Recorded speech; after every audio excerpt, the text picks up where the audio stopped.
میں نے آپ سے آج کی تاریخ داد لینے کے لیے نہ میں نے ماحول بنایا، نہ میں نے وہ جملے پیش کیے، نہ میں نے چاہا، لیکن ہاں رونے کے لیے میں التجا کروں گا، اس لیے کہ آج چاند رات ہے۔ آپ کو معلوم ہے مدینے میں الحمدللہ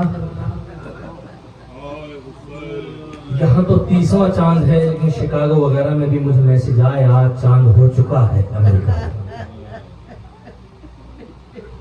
صف عزائے حسین بچ چکی ہے،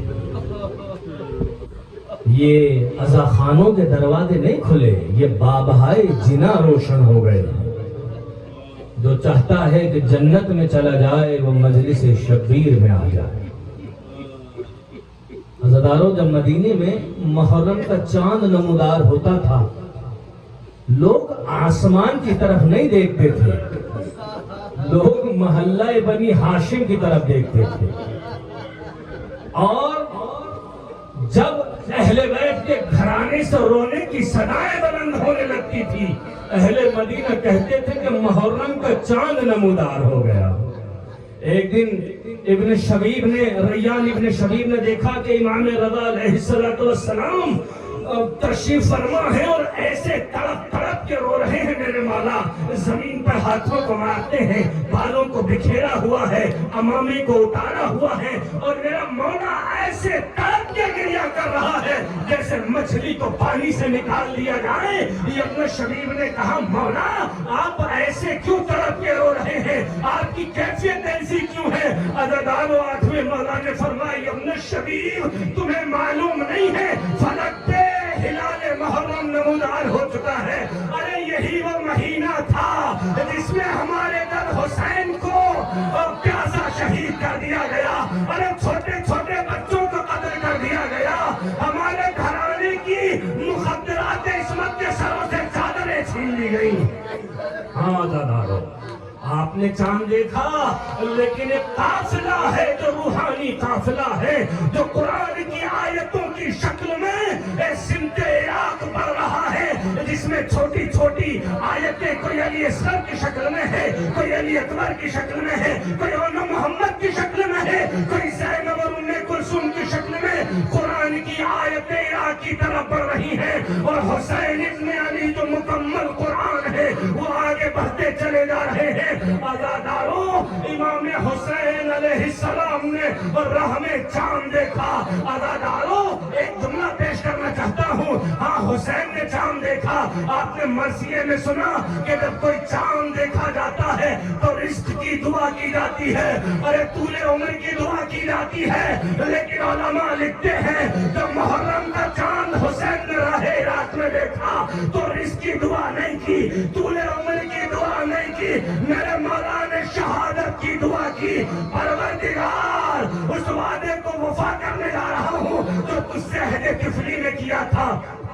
ہاں عزادارو، ایسے نہیں، چھٹے مولا فرماتے ہیں اگر مصائب پہ رونا نہ آئے نا، اس لیے کہ ہم نہ جانے نہ انجانے حرام کھا لیتے ہیں، نجس کھا لیتے ہیں، دل کثیف ہو جاتا ہے، آنکھوں سے اشک جاری نہیں ہوتے، تو چھٹے مولا فرماتے ہیں کہ جب فرش عذاب پہ آؤ اگر رونا نہ آئے تو رونے جیسی شکل بناؤ، اس لیے کہ آل محمد کو بہت پسند ہے یہ گریہ۔ عزیزان گرامی، چاند آپ نے بھی دیکھا، لیکن 61 ہجری میں ایک بچی نے مدینے میں چاند دیکھا تھا جس کا نام تاریخ نے سغرا لکھا ہے۔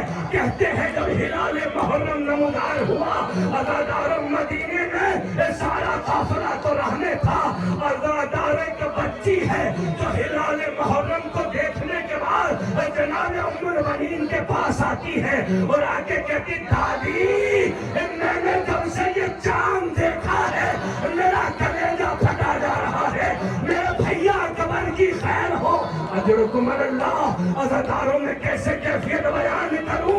عزاداروں جناب ام المؤمنین نے چاند دیکھا، فضل ابن عباس نے چاند کو دیکھا، اہل بیت کے گھرانے میں ہر ایک کی کیفیت مزمحل ہے۔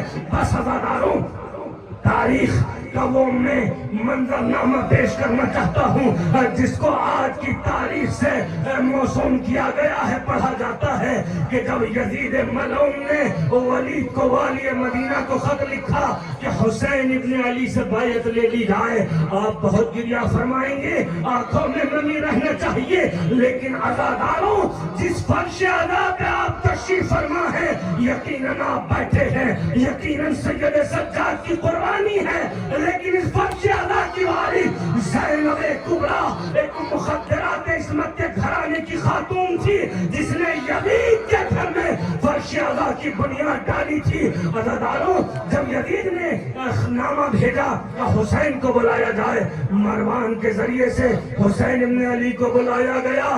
تاریخ کہتی ہے کہ جب دربار میں حسین ابن علی کو بلایا گیا، جناب زینب کو معلوم ہوا کہ میرے آقا میرے بھائی کو ولید کے دربار میں بلایا گیا ہے۔ شہزادی فرماتی ہیں آقا آپ تنہا نہ لائیے گا، آقا آپ کو کس لیے بلایا گیا ہے؟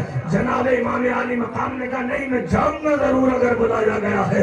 عزادارو آپ جانتے ہیں جناب زینب گھر کے حجروں میں دوڑنے لگی، کہیں سے عباس کو بلایا، کہیں سے اکبر کو بلایا، اپنے چھوٹے چھوٹے دونوں بچوں کو بلایا، اولو محمد ماموں کے ساتھ جاؤ، نہ جانے دربار میں کیا ماجرا پیش آ جائے گا۔ ایک مرتبہ جناب قاسم کو بلایا، میرے لال چچا کے ساتھ میں رہنا۔ لیکن عزادارو اس قافلے کو لے کر کے جب حسین ابن علی ولید کے دربار کی طرف چلے ہیں، تاریخ نے یہ منظر لکھا ہے کہ جناب امام علی مقام نے فرمایا عباس آپ میرے ساتھ نہیں آنا، آپ دروازے پر رک جائیں، اگر ہاں کوئی ضرورت ہوگی تو میں پھر آواز کو بلند کروں گا، اندر آ جائیے گا۔ عزادارو امام حسین کو دربار میں بلایا گیا، ولید اور مروان نے کہا کہ آپ سے یزید کے لیے بیعت طلب کی جا رہی ہے۔ امام علی مقام نے فرمایا اگر یہ بیعت اتنا ہی اچھا عمل ہے تو کل مسجد نبوی میں آنا، اصحاب کے سامنے طلب کرنا، میں دن کی رات کی تاریخ میں بیعت نہیں کرنا چاہتا، میں اپنا موقف ظاہر وہاں کروں گا۔ عزادارو مروان ملعون نے اشارہ کیا ہاتھ سے کہ حسین کی گردن کو قطع کر دے۔ جیسے میرے مولا نے یہ دیکھا ابن زرقا کہہ کے خطاب کیا اور نیلی آنکھوں والی خاتون کے بیٹے عزیزان گرامی یہ کہنے کے بعد جیسی امام کی آواز بلند ہوئی، اب سنیے گا عباس ابن علی نے جیسی آواز سنی ایک مرتبہ دربار کا دروازہ بند تھا، دروازے پائے اتنا شجاع تھا میرا غازی، دونوں ہاتھوں سے دروازے کو دھکا دیا، ایک مرتبہ دروازہ کھلا، عباس والی پر بنی ہاشم کے 18 نوجوان ہاتھوں میں شمشیریں لے کر کے داخل ہوئے۔ آقا کیا حکم ہے آپ سنیں گے؟ جناب امام علی مقام نے عباس کے کاندھے پر ہاتھ رکھا، ایک جملہ کہا بھیا عباس میرے بابا علی نے مدینے کے لیے نہیں مانگا تھا، تمہیں تو کربلا کے لیے رکھا جائے گا، اور میں نہیں چاہتا نانا کے شہر میں خون بہایا جائے۔ اجرکم اللہ۔ ہاں عزادارو تاریخ کہتی ہے اب اس کے بعد امام علی مقام چلے آئے، لیکن مصائب کا یہ پہلو سنیے گا عزیزان گرامی، جب آئے جناب زینب ام کلثوم پریشان ہیں، آقا کیا ہوا؟ عزادارو امام نے جملہ کہا بہن زینب مجھے نانا کے دین کو بچانے کے لیے 2 مرحلے طے کرنا پڑیں گے، 2 جنگیں لڑنا پڑیں گی۔ عزادارو آپ ملاحظہ فرمائیں جناب زینب نے کہا بھیا ارے جو سخت منزل ہو وہ بہن زینب کو دے دینا، جو آسان ہو وہ آپ لے لینا۔ عزادارو یہی وجہ تھی، ارے کربلا میں حسین کی شہادت ایک منزل تھی، لیکن اس سے سخت منزل تھی بازار شام میں زینب کا بہنا سر جانا، شرابیوں کے مجمع میں علی کی بیٹیوں کا جانا، لیکن نانا کے دین کی خاطر علی کی بیٹیاں ہیں جو امتحان پر امتحان دے رہی ہیں۔ عزادارو بس سنیے گا میں مختصر کر رہا ہوں مسائل۔ امام علی مقام نے حکم دیا عباس پانی کی تیاری کی جائے، ناکوں کو سوار کیا جائے، اور امام نے فرمایا عباس ایک فہرست دے دی، اس سے پہلے کہا میں نانا کی زیارت کے لیے جاؤں گا۔ عزادارو پوری معرفت کے ساتھ سنیے گا تو میں اپنے نانا کی زیارت کے لیے جاؤں گا۔ عزادارو علماء نے لکھا ہے حسین جب رسول اللہ کی قبر پر گئے اتنا روئے کہ کہ حسین پر غشی طاری ہو گئی اور سر رکھ کے نانا کی قبر پر رونے لگے. جیسے ہی آنکھیں بند ہوئی رسول اللہ خواب میں آئے. حسین ابن علی نے فرمایا نانا یہ آپ کی امت مجھے مدینے میں رہنے نہیں دے رہی ہے. عزاداروں رسول اللہ نے کہا میرے لال تو تنہا نہیں جائے گا, ارے تیرا نانا ساتھ ساتھ چلے گا. امام علی مقام نے فرمایا نانا کیا حکم ہے یہ بتلائے, تنہا جاؤں یا کس کس کو لے کر کے جاؤں, میری بہنوں کے متعلق کیا حکم ہے. رسول اللہ نے فرمایا اے میرے لال حسین مشیت یہ چاہتی ہے علی کی بیٹیاں ارے پرہینا سر بازاروں میں جائیں. اجرکم اللہ اجرکم اللہ. عزاداروں حسین نانا سے رخصت ہونا چاہتے ہیں. علماء نے لکھا کہ جب نانا رسول اللہ کی قبر سے حسین چلے ہیں مڑ مڑ کے دیکھتے جاتے تھے نانا اب آج کے بعد حسین کو یہ شہر نصیب نہ ہوگا, اب آپ کی لہد نصیب نہ ہوگی, اب آپ کا روزہ نصیب نہ ہوگا. ہاں عزاداروں تاریخ کہتی ہے حسین جب رخصت ہو چکے اب حسین اس کے بعد اس بھائی کی قبر کی طرف چلے. ارے امام حسن کی قبر کا پہنچے, معلوم ہے کیا کہا میرے مولا نے, ایک جملہ کہا بھیا حسن اب آج کے بعد آپ کی قبر پہ کوئی شمع روشن کرنے نہیں آئے گا. ارے میرے بھائی میں مدینہ چھوڑ کے جا رہا ہوں. ہاں عزاداروں علماء نے لکھا حسین ایسے دو رہے تھے جیسے جوان چلتا ہے, لیکن ایک مرتبہ امام حسن کی قبر کے بعد ایک قبر اور تھی جو مادر حسین کی قبر تھی. اب حسین قدموں سے نہیں چلے بلکہ گھٹنیوں کے بل چلے. جیسے کہ بچہ ماں کی طرف آگے بڑھتا ہے اور اماں کی قبر پر جانے کے بعد حسین لیٹ گئے. اماں مدینہ چھوڑ رہا ہے, اب آج کے بعد آپ کی قبر کی زیارت نصیب نہ ہوگی. ارے میرا دل کہتا ہے قبر سے زہرا نکلی ہوگی. ارے میرے لال یہ ماں قافلہ کے آگے آگے چلے گی. اجرکم اللہ اجرکم اللہ. ہمارا طاقت دیجیے گا تو کرنے دور پڑھ سکوں. عزاداروں حسین کے لیے بہت سخت منزل تھی نانا کا شہر چھوڑنا. مختصر کر رہا ہوں مسائل. اب وہ منزل آئی, ایک فہرست لی آقا ابوالفضل عباس کے ہاتھ میں دے دی. اجرکم اللہ. عزاداروں رونے میں شرمائے 2 سے 3 منٹ پوری معرفت کے ساتھ ایک فہرست دے دی اور فہرست دینے کے بعد کہا سب کو پڑھ کے سنا دیا جائے. عزاداروں جناب زینب کو بتا دیا گیا. جناب زینب نے پوچھا میرا نام ہے جی ہے. ام کلثوم میرا نام ہے. ارے ایک بچی تھی حسین کی جس کا نام سغرا ہے. سغرا بار بار کہتی تھی اے بھٹی اماں کیا میرا نام بھی موجود ہے. عزاداروں جناب زینب نے کہا سغرا سب جائیں گے لیکن آپ کا نام موجود نہیں ہے. اجرکم اللہ.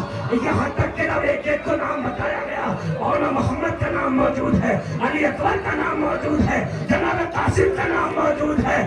سغرا اس وقت طرف گئی جب جناب عباس نے کہا ارے 10 دن کے اصغر کا نام موجود ہے. اب سغرا طرف گئی اور طرفتے ہوئے فرمایا بابا جب جا ہی رہے ہیں تو بھیا اصغر کو ہمارے پاس چھوڑ دیجئے, میں اس پہ اپنے بھائی سے دل میں ضائع کروں گی. عزاداروں ایک مرتبہ امام علی مقام نے فرمایا آپ شفقت فرمائیں. جناب سغرا نے آغوش میں لے لیا. آغوش میں جو لیا ہے عزاداروں نہ جانے بہن بھائی میں کیا گفتگو ہوئی. اب مادر اصغر رہنا چاہتی ہے, بچہ گود میں نہیں آتا ہے. جناب امام علی مقام کو بتایا گیا. امام حسین آئے اور اصغر کے کان میں کچھ کہا. علماء مختلف تشریحات کرتے ہیں کہ نہ جانے حسین نے کیا کہا. شاید کہا ہوگا اصغر ارے تمہارے بغیر کربلا ادھوری رہ جائے گی. بچہ ہومک کے بعد کی گود میں آ گیا. اجرکم اللہ اجرکم اللہ. بس عزاداروں اب راوی کہتا ہے کہ امام محلے میں بنی ہاشم نے اپنے گھر کے آگے کرسی بچھا کے بیٹھ کے تشریف فرما ہے. جناب عباس کی ذمہ داری ہے کہ ایک ایک بیوی کو سوار کرایا جائے. امام نے کہا پردے ہماریوں کے اچھے لگانا، کسی کی آہٹ محسوس نہ ہونے پائے، کسی کا سایہ بھی زمین پہ نہ پڑے. اللہ اکبر، آپ کی چیخیں نکل جائیں گی معرفت کے ساتھ سنیں گے تو. امام تشریف فرما ہے، ایک ایک بیوی کو سوار کیا جا رہا ہے. جناب عباس نے عجیب منظر نام پیش کیا. جناب ام لیلا سے کہا لیلا سوار ہو جائے. فوراً علی اکبر آگے بڑھ کے ماں کو سوار کرے. اکبر نے سہارا دیا، لیلا کو سوار کرا دیا گیا. اگر علماء لکھتے ہیں جناب ام کلثوم آگے بڑھی. جناب امام حسین نے فرمایا عباس شہزادی کو سوار کرائے. ام کلثوم سوار کرا دی گئی. جناب رباب آگے بڑھی، اکبر نے سوار کرا دیا. ایک مرتبہ خاتون آگے بڑھی کا کون ہے؟ وہ بیوائے حسن ہے، ان کا بھی نام ہے. قاسم آگے بڑھے، چھوٹا سم تھا، ماں کو سہارا دیا، سوار کرا دیا. اور علماء نے لکھا کہ امام کرسی پر تشریف فرما تھے، ایک ایک بیوی کو سوار کیا جا رہا تھا. لیکن نہ جانے کیا ہوا، ایک ہیبت طاری ہوئی، ایک موت سے ماں گھر سے باہر نکلی. حسین نے کرسی چھوڑی، خود استقبال کے لیے کھڑے ہو گئے اور ایک مرتبہ فرمایا عباس ارے میری شہزادی زینب کو سوار کرا. اجرکم اللہ، ارے شہزادی کو سوار کرایا جائے. عباس علی اکبر آگے دوڑے، جناب زینب کو سوار کرانا چاہا. زینب نے کہا عباس پیچھے ہٹ جائے. اکبر پیچھے ہٹ جاؤ. ہاتھوں کو جوڑا، شہزادی کیا کوئی خطا ہو گئی؟ ارے زینب نے کہا مجھے اپنے بھیا حسین سے کلام کرنا ہے. اب تو زینب حسین کی طرف آئی، ایک جملہ کہا، آپ سن سکتے ہیں جو مجلس مکمل ہے. فرمایا آقا آج وہ سوار کرائے جو 11 محرم کو کربلا میں سوار کرائے گا. ارے اتنا کہنا تھا، ایک بیمار آگے بڑھا، ایک بیمار سوار ہو جائے. انا للہ و انا الیہ راجعون. ماتم حسین